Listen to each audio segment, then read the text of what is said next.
इसका सबसे बड़ा डिसएडवांटेज एक लगता है, एक है इसका सस्पेंशन। डाले मैंने इसमें लाइट्स, ये है HGG के दोनों सेट। 80-90 पे ही क्रूज किया है इसको, तो लगभग इसमें 27-28 किलोमीटर पर आवर, 5,500 किलोमीटर की एक राइड है। तो हेलो दोस्तों, आपका मेरे इस वीडियो में स्वागत है। हम ऑलरेडी इस सुपर मीटियोर 650 का रिव्यू देख चुके हैं, जिसमें इस गाड़ी के फीचर्स, प्रो कॉन सब देख चुके हैं। आज हमारे साथ इस गाड़ी के ओनर है भागवत आटोड़े। तो भैया, मैं आपसे सबसे पहले ये चीज़ पूछना चाहता हूँ कि लाइक आपने ये बाइक क्यों चूज़ करी, मतलब ये बाइक कितने की आती है, एक बार बताइए आप। ये अराउंड उस टाइम मुझे गई थी 450, अराउंड 4.5। अभी उसका प्राइसिंग बढ़ के GST चेंज के बाद लगभग 1 लाख रुपए बढ़ चुके हैं, तो यह अभी के प्राइसिंग में 550 तक। तो भैया मुझे एक बात बताइए कि ठीक है, मतलब आपने उस टाइम 4.5 लाख की बाइक ली थी, बट यही बाइक क्यों ली? क्योंकि इसी प्राइस पॉइंट पे बहुत सारी गाड़ी आती है, लाइक कॉन्टिनेंटल भी आती है रॉयल एनफील्ड की, और भी बहुत सारी बाइक्स आती है, जैसे कि BMW की 310 RR भी आती है। तो वो क्यों नहीं चूज़ करी आपने? ये चूज़ करने का मेन कारण था क्रूजिंग, क्योंकि बेसिकली कॉन्टिनेंटल एक क्रूज़र बाइक नहीं है, ये कॉन्टिनेंटल कैफे रेसर है। दूसरा है 310 RR, ये थोड़ा सा एडवेंचर टाइप आता है, लेकिन ये प्रॉपर रॉयल एनफील्ड की क्रूज़र बाइक है। लुक्स में देखा जाए तो लगभग लगती है हार्ले डेविडसन के हिसाब से ही लगती है। इसको अगर थोड़ा सा और उस हिसाब से मॉडिफाई किया जाएगा तो लगभग कोई पहचान नहीं सकेगा कि ये आरी है या फिर हार्ले डेविडसन। दूसरा एक रीज़न है इसका कि इसका क्रूजिंग पोस्चर इतना बढ़िया है, वन डे में 600-700 किलोमीटर आराम से जा सकते हो, एज़ पर माई एक्सपीरियंस। क्योंकि हमने लगभग तो जिस राइड में भी निकाला है तो उसको लगभग 700-800 किलोमीटर पर डे निकाला ही है। तो ये पूरी तरह क्रूजिंग के लिए परफेक्ट, एक छोटा पैकेट और बड़ा धमाका जैसे कहते हैं, सबसे बढ़िया है। अच्छा, ओके भैया, मुझे आप एक बात बताइए, लाइक मैंने जो इसकी स्पेसिफिकेशन मेरे पिछले वीडियो में बताया है, तो वो ऑन पेपर जितने हैं वो बताए, तो क्या मैं जानना चाहता हूँ, क्या ये बाइक सच में सिटी में 20-22 का एवरेज देती है और हाईवे पे 25 का देती है? लाइक आपका एक्सपीरियंस कितना रहा है, और आपने एक दिन में ये बाइक कितनी चलाई है, और लाइक अभी टोटल कितनी चलाई है? ये सिटी में देती है लगभग 20-22 परफेक्ट देती है, 22 निकलता है वैसे। भैया इतना बड़ा इंजन है और आप बोल रहे हो 650 सीसी का इंजन, और आप बोल रहे हो 20-22 का एवरेज, एम आई राइट? हाँ, ये मैटर करता है आपके राइडिंग टेक्निक पे भी। हर किसी का राइडिंग टेक्निक अलग अलग होता है। अब मेरा वाला बहुत ही नॉर्मल और स्मूथ है, मैं कुछ ज़्यादा गाड़ी को कहता हूँ कि उससे कुछ पावर आउटकम ज़्यादा निकालने की कोशिश नहीं करता हूँ, इसीलिए मुझे गाड़ी लगभग सिटी में भी 20-22 आराम से दे देती है और हाईवे पे 25 देती है। लास्ट राइड हमने की थी तो उसमें मैंने बहुत 80-90 पे ही क्रूज़ किया है इसको, तो लगभग उसमें 27-28 किलोमीटर पर आवर लीटर का एवरेज दिया है। तो भैया मुझे एक बात बताइए कि ये गाड़ी लाइक पूरी स्टॉक है या फिर आपने कुछ इसमें मॉडिफिकेशंस कराई है? नहीं, ये गाड़ी स्टॉक नहीं है, ये बहुत सारी मॉडिफिकेशन है गाड़ी में। अच्छा। जैसे कि बेसिकली इसमें मैंने सबसे पहले डाले मैंने इसमें लाइट्स। ओके, ओह वाह, ठीक है। ये है HGG के दोनों सेट। अच्छा भैया, एक बार चालू करके देखिए, लाइक मैं कैमरा में लेता हूँ, मेरे ऑडियंस जानना चाहती है। वाह, दोनों लाइट चालू करिए, वो नीचे के भी। वो तो भैया ये आपने कितने के लगाए लाइट्स, और कौन सी कंपनी के है, आप कुछ बता रहे थे? ये है HGG के लाइट। बेसिकली ये वाला सेट जो है मैंने लगभग लगाया है विथ हार्नेस अराउंड 6500। अच्छा। और ये लगाया है नीचे वाला 6 LED HGG है, तो ये लगाया मैंने लगभग 5500 का। ओके। तो दोनों मिला के नहीं तो भी 11-12,000 तक गया है। इसमें और एक आता है अल्फा मैड डॉग का, वो सबसे पावरफुल लाइट है, विथ वारंटी आता है। और भैया और क्या क्या मॉडिफिकेशंस करी है हमने इसमें? मॉडिफिकेशंस में भी यहाँ पे वाइजर चेंज किया हुआ है, वाइजर ये आरी का ही है। अच्छा। तो वाइजर इसके साथ आता नहीं है, ये वाइजर अलग से एक एडिशनल एसेसरीज बनती है। उसमें फिर मैंने एक रैक लगाई है जो टेल बैग के लिए, ये मैंने जाना से खरीदा सर। तो भैया ये प्रैक्टिकल है, ये इसका कुछ यूज़ होता है? ये बहुत प्रैक्टिकल चीज़ है, अगर आप देखोगे इतनी बढ़िया प्रैक्टिकल चीज़ है कि इस पर आप 30 kg एक इंसान भी खड़ा रहा तो इसको कुछ होता नहीं है। तो ये बहुत सी सबसे बढ़िया प्रैक्टिकल चीज़ है, क्योंकि अगर आपके पास लगेज नहीं है, आप अगर सैडल बैग नहीं लेके जा रहे तो टेल बैग के लिए, और अगर तू पिलियन के साथ राइड करते हो तो ये सबसे बढ़िया एक रैक है जो जाना से मिलता है। अराउंड उस टाइम मैंने ख़रीदा था 3000 के आसपास। अभी फिर मैंने एक स्टॉक, ये सारी गार्ड है, ये स्टॉक नहीं है, ये मैंने ये भी झाना से खरीदा था। दूसरा एक है इसमें ये मोबाइल माउंट, ये तो कॉमन चीज़ है। तीसरा एक है एक बॉटल होल्डर, ये थोड़ा एक ईजियर वे लगता है, एक बॉटल होल्डर, और एक दिखने के लिए भी अच्छा दिखता है, तो एक दोनों चीज़ों के हिसाब से लगाया है। दूसरा इसका एक सबसे गंदा एक चीज़ है, मतलब स्टॉक हॉर्न ये और अच्छा। Stock light. अच्छा, हाँ, ये दोनों चीज़ें बहुत गंदी है। तो एक बार आप इसका सिर्फ स्टॉक लाइट चालू करिए, कैसा है? ये स्टॉक का थ्रो है, डिपर। ये रिपर है, ये अपर है, ये इतना कुछ यूजफुल नहीं है, तो इसकी वजह से ऑक्सिलरी लाइट के साथ ही राइड स्टार्ट करनी पड़ती है, तो ये आपके लिए एक अच्छी चीज़ है। अच्छा, और भैया आपने अभी जो बाहर के लाइट्स लगाए हैं वो भी एक बार पब्लिक को दिखाइए, सो वो डायरेक्टली कंपेयर कर पाएंगे इस थ्रो के साथ। अभी आप ये विथ येलो कवर वाह, और ये विदाउट येलो कवर।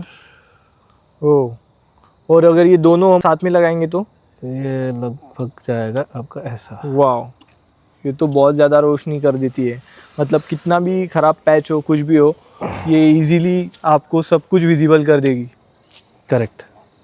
और भैया आपने इस गाड़ी के पास साथ कितने कितने टूर्स करे हैं, कितनी दूर तक आप गए हैं?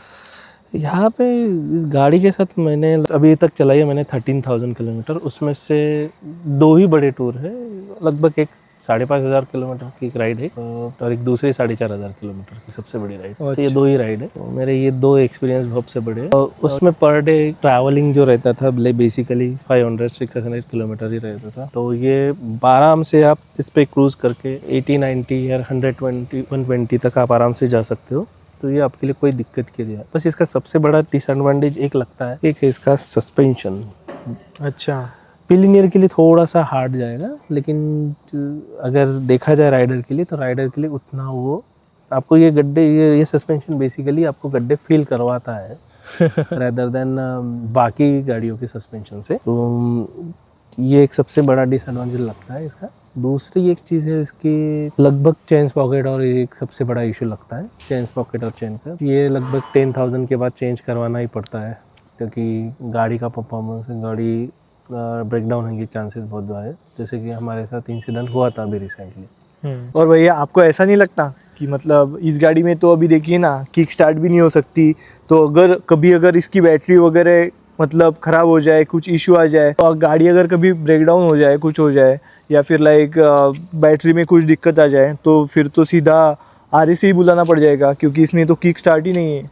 RAC बुलवाना ज़रूर पड़ेगा, क्योंकि गाड़ी को किक स्टार्ट नहीं है अभी, तो फिलहाल मैक्सिमम गाड़ियों को किक स्टार्ट आता नहीं है, सेल्फ स्टार्ट ही आता है मैक्सिमम गाड़ियों का, यही सीन है भी। दूसरा ये है कि RAC इसका मिलता है RE की तरफ से ही, 2 साल का रहता है, आपके कुछ मिनिमल चार्जेस लेके आपको RAC प्रोवाइड करते हैं। तो भैया ये तो सब चीज़ें हो गई अभी, बट इसकी सर्विस कॉस्ट कितनी आती है? सर्विस कॉस्ट लेके चलो इसकी लगभग जाएगी आपको 5,000-6,000 तक। ये तो मिनिमल है, मैक्स तो बढ़ सकती है, क्योंकि इसमें normal engine oil, labour charges, क्योंकि मेरी अभी फ़िलहाल सारी फ्री सर्विसिंग हो रखी है, तो विथ फ्री सर्विसिंग जो इसने मुझे फिर भी कॉस्ट किया था 3,300। अच्छा।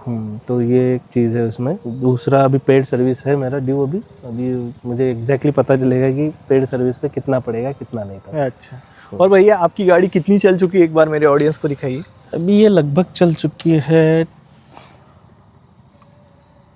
12,600 के आसपास।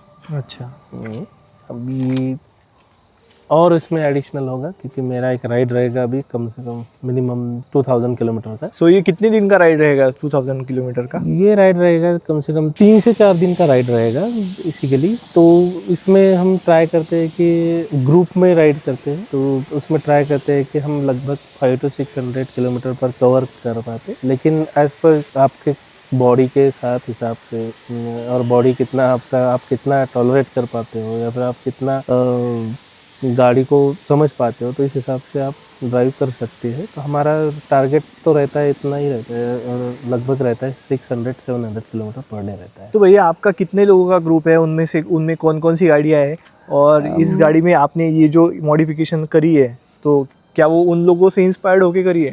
हाँ, मेरे ग्रुप में लगभग है 10 से 15 लोग हम लोग, तो उसमें मैक्सिमम तो ये जो मैंने मॉडिफिकेशन करी है तो ये उनसे ही इंस्पायर करके करी है, लेकिन इसमें और हर किसी की अपनी अपनी चॉइसेस होती है, अपनी रिक्वायरमेंट होती है। तो इसमें मेरी रिक्वायरमेंट के हिसाब से मैंने मॉडिफिकेशन करी है। और ज़्यादा राइड करूँगा तो और ज़्यादा सोचूंगा कि इसको कितना मॉडिफाई करना है और ये कितना इसको ऐसे ही रखना है या फिर इसको नेचुरल रखना है। तो भैया क्या अपकमिंग मॉडिफिकेशंस हमें इस गाड़ी में देखने के लिए मिलेंगी? अपकमिंग मोस्ट प्रोबेबली मिलेंगे आपको आरी के पैनियर्स मिलेंगे जो अभी कंपनी फिटेड रहेंगे। साइड में जो पैनियर्स रहते हैं सैडल बैग्स के बजाय एक हार्ड लगेज करके पैनियर्स आपको मिल सकते हैं आगे। दूसरा रहेगा एंड्रॉयड स्क्रीन रहेगी इसमें, तो वो कहाँ पे लगेगी भैया? ये यहाँ पे लगेगी लगभग। बाकी तो कोई मॉडिफिकेशन की ज़रूरत है नहीं अभी। तो भैया आप अगर मुझे बोल रहे हो कि आप 600 किलोमीटर्स पर डे इस बाइक पे राइड कर सकते हो या फिर कर चुके हो, एम आई राइट? हाँ, कर चुके हैं। तो क्या ये कंफर्ट, लाइक आपने बोला इसकी सस्पेंशन स्टिफ है, सो ये कंफर्टेबल है या नहीं है? मतलब हाँ, अगर मेरा किसी ऑडियंस है और जो करना चाहते हैं लॉन्ग राइड, तो उनके लिए ये सही बाइक है या नहीं है? क्योंकि आपने ये भी बोला कि कंफर्टेबल है और ये भी बोला कि सस्पेंशन स्टिफ है।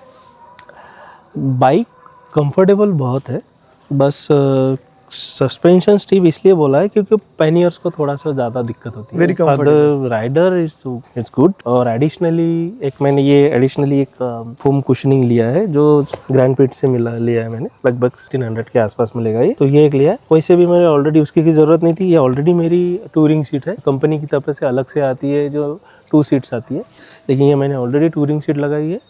तो ये एडिशनल एक कंफर्ट और मिल जाता है, तो उसके कोई दिक्कत नहीं रहेगा। अगर ये ना हो तो क्योंकि इसकी पिलियन वाली जो सीट है वो थोड़ी छोटी है एज कम्पेयर टू पिलियन वाली ये टूरिंग सीट है।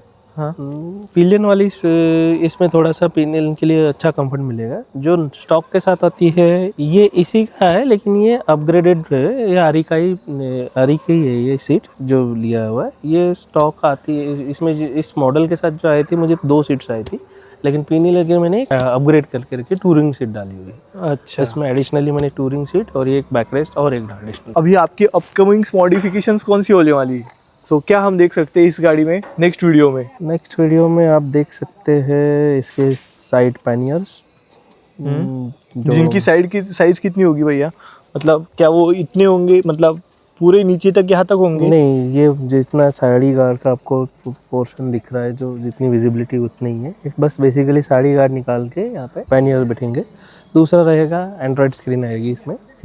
एक रहेगी जो गूगल मैप वगैरह यूज़ करने के लिए, मोबाइल कनेक्टिविटी के लिए सबसे बढ़िया ऑप्शन है, रादर देन आपको मोबाइल माउंट करने की ज़रूरत नहीं पड़ती। और भैया आप मुझे वो कल बता रहे थे यहाँ पे कुछ वो बड़ा हेड टाइप लगने वाला है, उसमें टेक्निकल उसका नाम क्या है भूल गया, आप एक बार फिर से मेरे ऑडियंस को बता देंगे तो? वो एक बेसिकली ये है कि एक फेंडर कहते हैं उसे, फेंडर।